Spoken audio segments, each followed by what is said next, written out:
The lake was always my sanctuary. Tucked away behind a winding dirt road and a canopy of old pine trees, my cabin stood like a quiet promise, untouched by noise, untouched by time.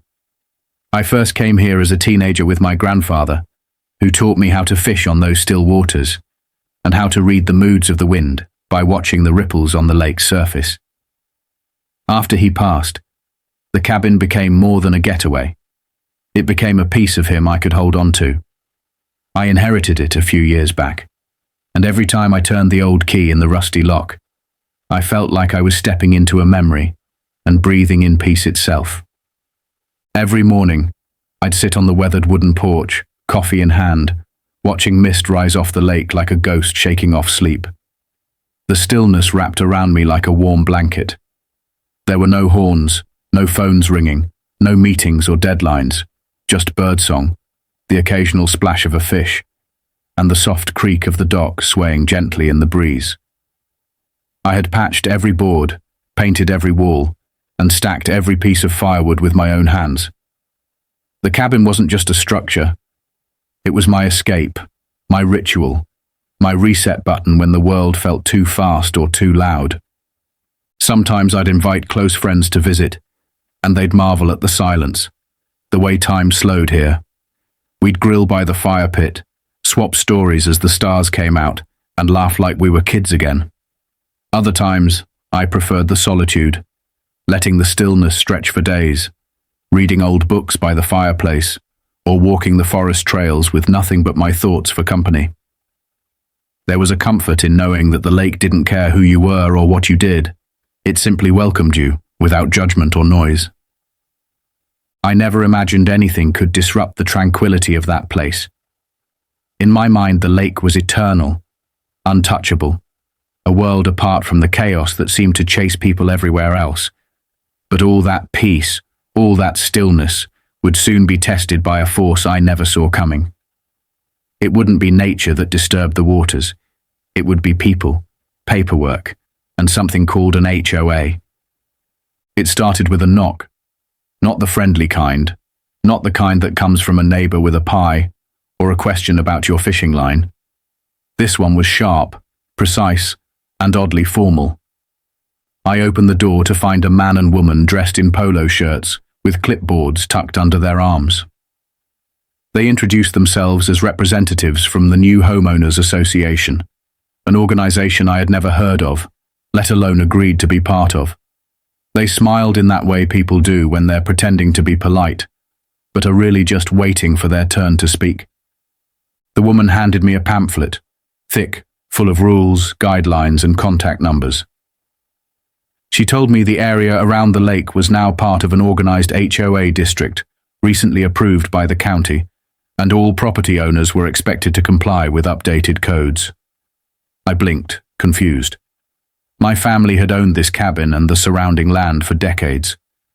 There had never been a formal association, just a handful of long-timers who looked out for each other and occasionally shared barbecue during the summer. Now, suddenly, there were rules about fence heights, dock maintenance, trash disposal times, and even acceptable shades of exterior paint. They pointed out that my dock might be non-compliant and suggested I paint the cabin to match a new aesthetic harmony plan the HOA had adopted. I tried to push back gently, asking when all this had been decided and how I'd missed it. They spoke vaguely about mailed notices, community meetings I never attended, and a supposed vote among residents, yet I had never received anything. No letter, no flyer, no neighbor ever mentioned it. Still, they smiled, thanked me for my time, and walked off as if everything was settled. For the first time in years, the lake felt different. Something had shifted. The wind didn't blow quite the same way, and the silence wasn't as comforting.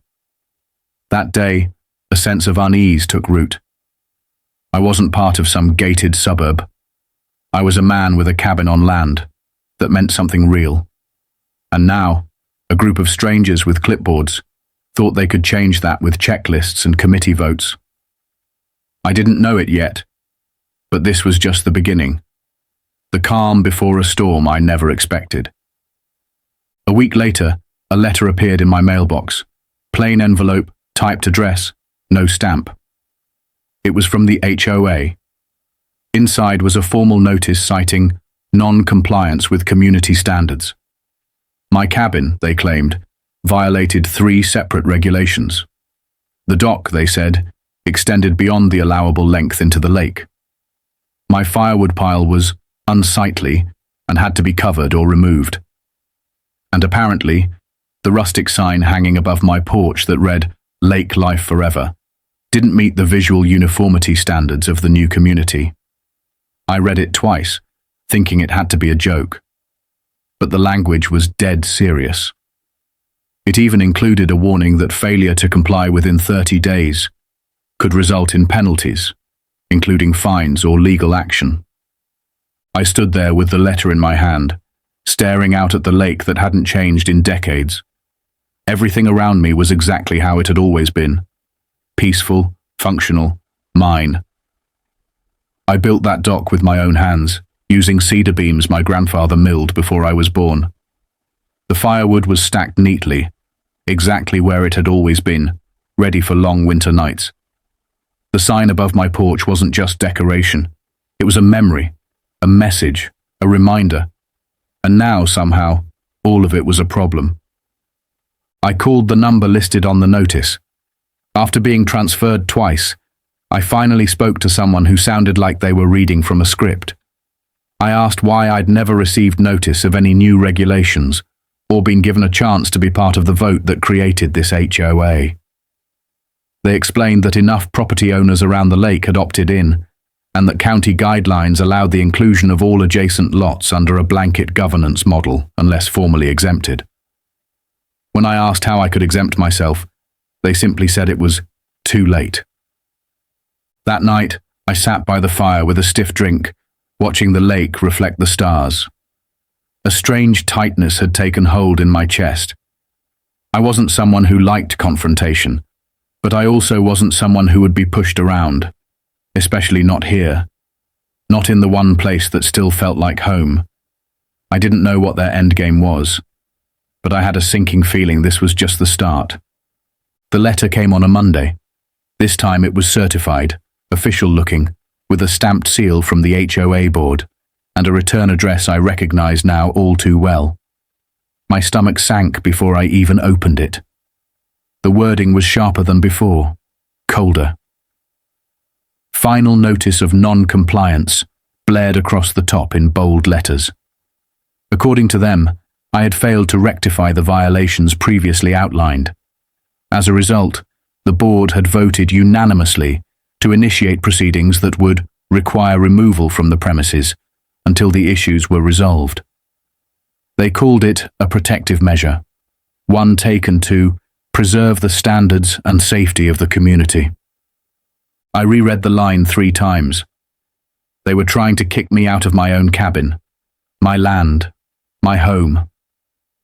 The audacity was staggering. The notice said I had 10 days to vacate or face enforcement actions through legal channels. It felt surreal, like a bad dream wrapped in bureaucracy. I wasn't behind on taxes. I wasn't breaking any laws. I hadn't built a casino or dumped oil in the lake. I was a guy with a fishing rod, a hammock, and a stack of firewood, and somehow that had become a threat to their vision of community harmony. I called the number again, asked to speak with someone who could explain how this was even remotely legal. They referred me to the HOA's legal advisor, who confirmed their position and suggested I take the matter up in court if I felt it was unjust. There was no reasoning with them, no space for compromise.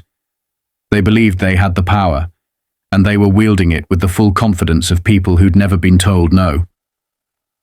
I walked outside and looked at the cabin. The windows I had repaired myself, the deck I had rebuilt after a storm, the roof I had patched with sweat and shingles one summer. Every inch of that place was tied to my family, my memories, my soul. And now, with one letter, they were telling me I didn't belong. But beneath my anger, something else began to stir. A quiet certainty. If they wanted to come after me, They'd soon realize they'd picked the wrong man, because they hadn't done their homework, and I had just started to do mine. I didn't sleep that night. My mind kept replaying the words from the letter, the arrogance in their tone, the way they treated my home like it was some rental property I had overstayed. But as the fire crackled low and the night settled into silence, I remembered something. An old folder my grandfather had kept in the back of the bedroom closet. He was meticulous about paperwork, the kind of man who labeled everything, who believed in the power of ink and signatures. I got up, turned on the lamp, and pulled open the closet door. The folder was there, dusty and thick, filled with yellowed papers that smelled of age and cedar. I sifted through tax receipts, hand-drawn maps, and correspondence with the county going back over 50 years. And then I found it, the original land deed, dated and notarized in bold cursive. But what caught my eye wasn't just the name. It was the acreage. The document described not only the plot the cabin sat on, but the entire stretch of land along the north side of the lake. All of it. The cabin, the dock, the trees, the trails, even the shallow marsh that led into the water. My grandfather had bought the full lot decades ago, when no one cared much for lakefront property out here. The HOA had made a mistake. A massive one. Still, I needed to be sure. The next morning I drove 2 towns over to the county recorder's office. I handed the clerk the deed and asked if they could verify the records. After a few minutes of typing and a long pause, she looked up at me and said, "This is accurate. You own all of it. Everything outlined in this map." She even printed a satellite image with the borders drawn. My land included every inch the HOA had been claiming authority over. Not only was I not subject to their rules, I was the legal owner of the very land they thought they governed. I sat there for a while, the image in my hands, feeling the rush of truth wash over me. They hadn't just picked the wrong person to threaten. They had built their little empire on land that wasn't even theirs. And soon, they were going to find out just how badly they'd miscalculated. I waited for the right moment. Not out of spite or drama, but because I wanted the timing to be precise. The HOA had scheduled one of their monthly meetings at the community hall, a modern little building that looked out of place beside the rustic charm of the lake. They had made it clear that my situation would be discussed in front of the board and any attending residents. So I showed up early, folder in hand, calm on the outside but fueled by a fire that had been building for weeks. The room filled slowly. Some neighbors nodded at me, others avoided eye contact. At the head of the table sat the same 2 board members who had first knocked on my door, now flanked by others in crisp collared shirts and name tags. One of them cleared his throat and began with a summary of my alleged violations, reading off the citations like a prosecutor in a courtroom.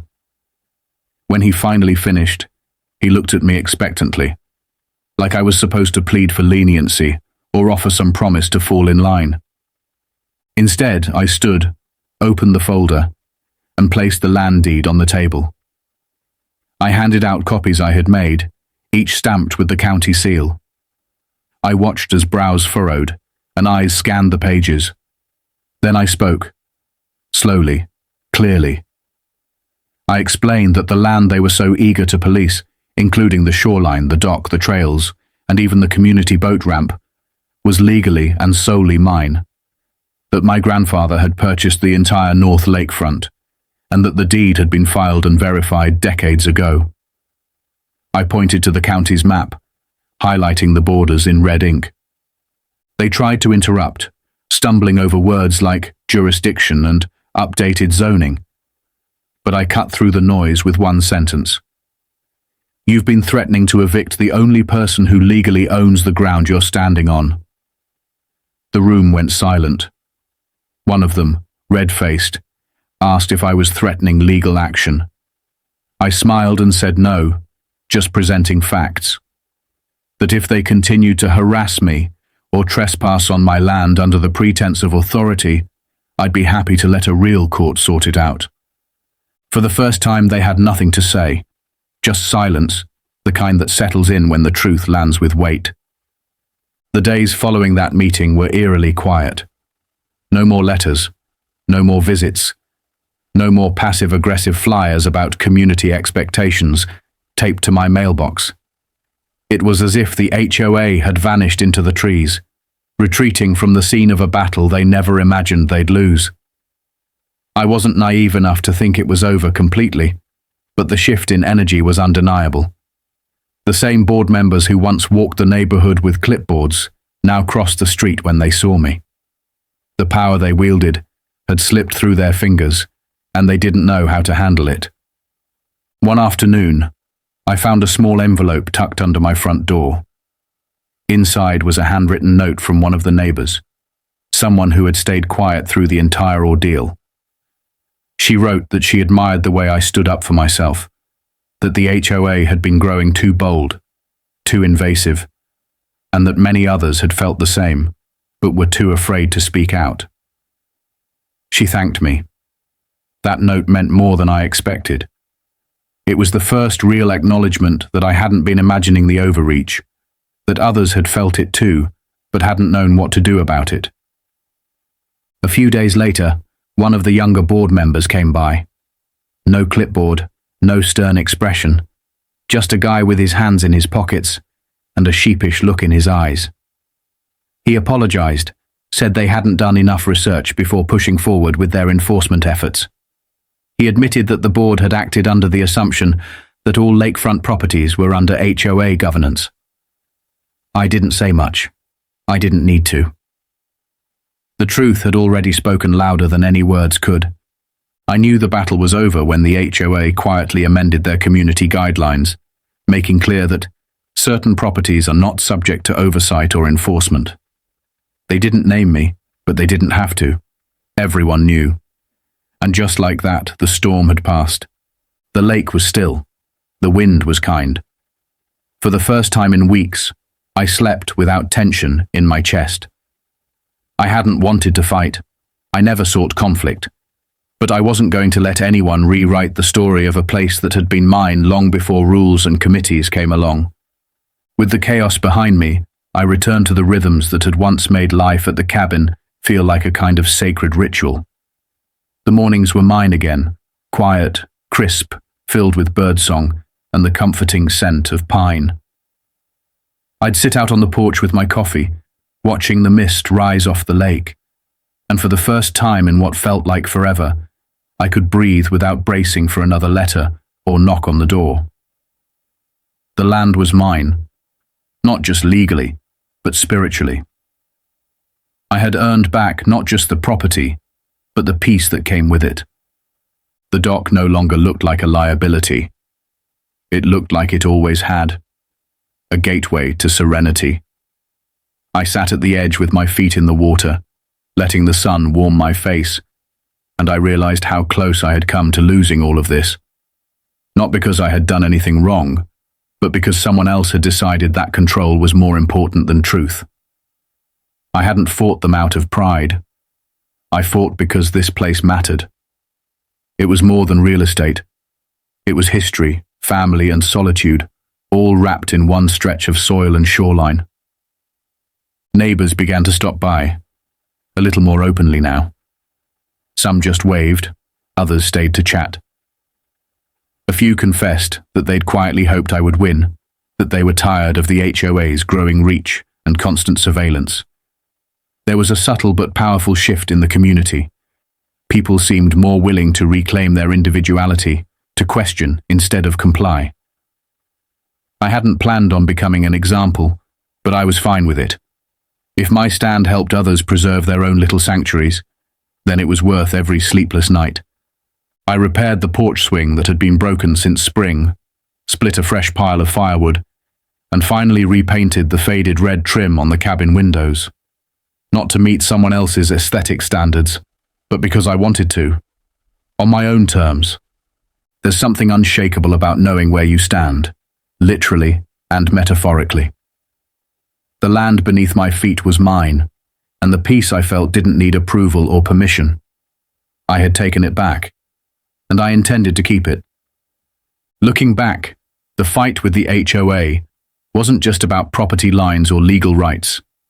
It was about something deeper, something many people overlook until it's nearly taken away. It was about the quiet dignity of ownership, the freedom to live simply without interference, and the power of standing your ground when everything around you says to just go along. I never wanted to be in conflict. All I wanted was to be left in peace, to enjoy a cabin passed down through generations, to hear the wind move through the trees without the rustle of paperwork chasing it. But the truth is, peace sometimes needs to be protected. And sometimes, the smallest places, the ones filled with memory, stillness, and meaning, are the most worth defending. I learned that the hard way.